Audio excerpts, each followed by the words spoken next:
Let's be real. Mickey's Not So Scary Halloween Party is probably one of the coolest things that Disney does, but it's also very expensive. And if you're a family of 4 or 5 coming to this party, you're dropping a lot of money and you want to make sure that you get the most out of this event. Many times I meet people both during the event and even after the event wishing that they had a plan going into this party. If you stick with me, we're going to go over my top tips that you can do to get the most out of Mickey's Not So Scary Halloween Party.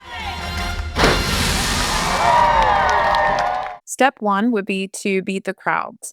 You're able to arrive as early as 4 o'clock with your party ticket.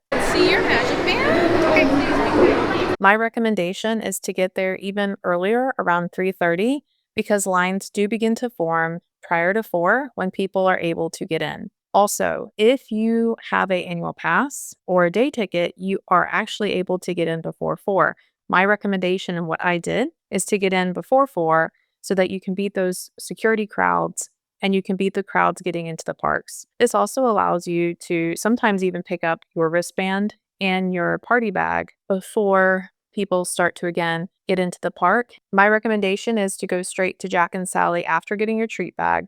This is because you can actually start meeting Jack and Sally as early as 4 o'clock. I did notice that there was a pretty lengthy wait right at the beginning around 4 o'clock. So if you can get into the park before that time, then you'd be able to get in line pretty quickly. Some of the long wait times that I did see was around anywhere from 90 minutes to 130 minutes for these two characters. The nice thing is that if you're getting in line at 4 o'clock, it's before the party starts. And so you don't feel like you're wasting a lot of party time to meet these two characters. And that way, when the party starts, you can do other fun activities. Something else that starts at 4 o'clock that you would be able to do again once you get into the park would be to look at merchandise. To purchase the party exclusive merchandise, you do have to show your ticket, of course. But what's nice about that is that you can start doing, again, some looking around prior to the party starting, because trust me, you're going to want every minute that you can get to do the other activities.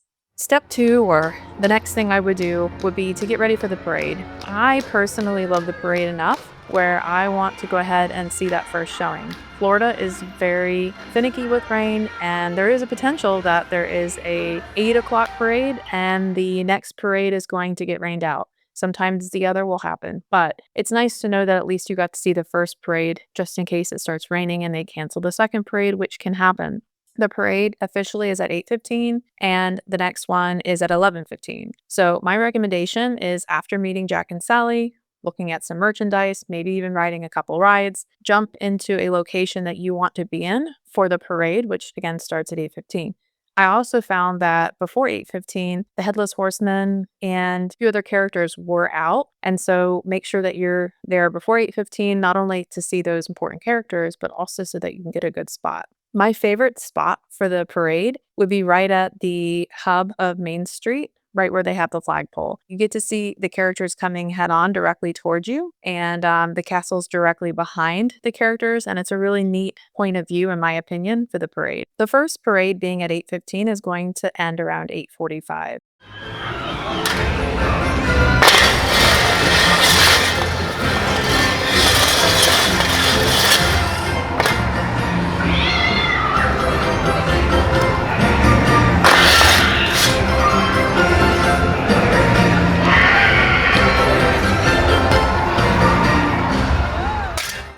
Step 3 would be to enjoy the party.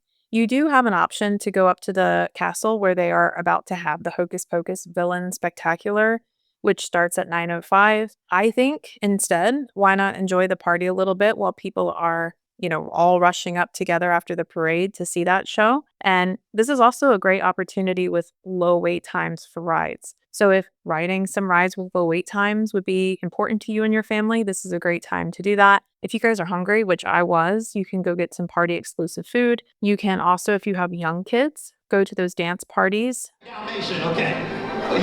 Make some noise for the Dalmatian right here.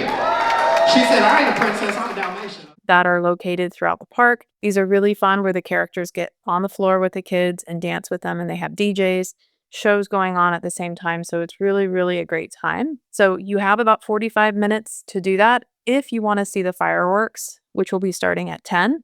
Again, I think this 45 minutes to an hour window is just a great time to enjoy the party and ride some rides. Don't forget, there are some Halloween overlays. Space Mountain, Haunted Mansion, Mad Tea Party, and Monsters Inc. Laugh Floor are all locations that you can see fun overlays or changes to the rides. It's important at least to stop by to some of them, like Haunted Mansion, because they have ghost outside acting. And then you'll also have Monsters Inc. Laugh Floor, which is a treat location. And when you walk in, you have to walk by, and they kind of poke fun at the people walking by. So it's just a really good time. And I can't forget the Dapper Dans. Try not to forget about them. If you try to go too late, like I did this year, they won't be there. They're only there for a certain amount of time. And these Dapper Dans are located in Frontierland. They are a lot of fun. They're dressed up and they're singing Haunted Mansion music typically. So it's definitely something you don't want to miss. The next activity I would highly recommend is the fireworks show. This is the Disney's Not So Spooky Spectacular. There's only one. It's at 10 o'clock. And if you want a really good view of Jack Skellington, I would recommend getting closer to the castle. This is our puppet host of the fireworks show, and he appears at the beginning and at the end. Or if you're more interested in the fireworks and the castle projections, I would try to position yourself a little bit further back. But either way, try to get there a little bit early. I would suggest at least 15 minutes before 10, so around 9:45, so that way, again, you can get in the position where you want to be. At this point, you have some decisions to make. Again, if you want to visit some special characters, because there are so many throughout the park. Do you want to go visit some more candy locations? Would you like to go ride a few more rides that have the Halloween overlays, or just some that have lower wait times? When I was walking by at the party, I actually saw Peter Pan's flight was at 20 minutes, which was crazy to see. So there's definitely some low wait times there. You really have from 10:30 to midnight to get the rest of what you wanted to get done completed. And then at midnight is your last opportunity to see the Hocus Pocus Villain Spectacular. Now, this is when I would recommend going, because this is actually allowing you to have more party time. And this is a show that's longer than people think. It's almost 30 minutes. I want to say it was like 22 to 25 minutes. And in my opinion, this is a show that you really want to be closer to the stage for. The other ones, I don't think it's as big of a deal for the fireworks. I highly recommend trying to get as close as you can. It's very fun, and I highly recommend trying to get there to see it at least once. This show is scheduled 3 times certain nights, and then as we get closer to Halloween, it's actually scheduled 4 times throughout the party.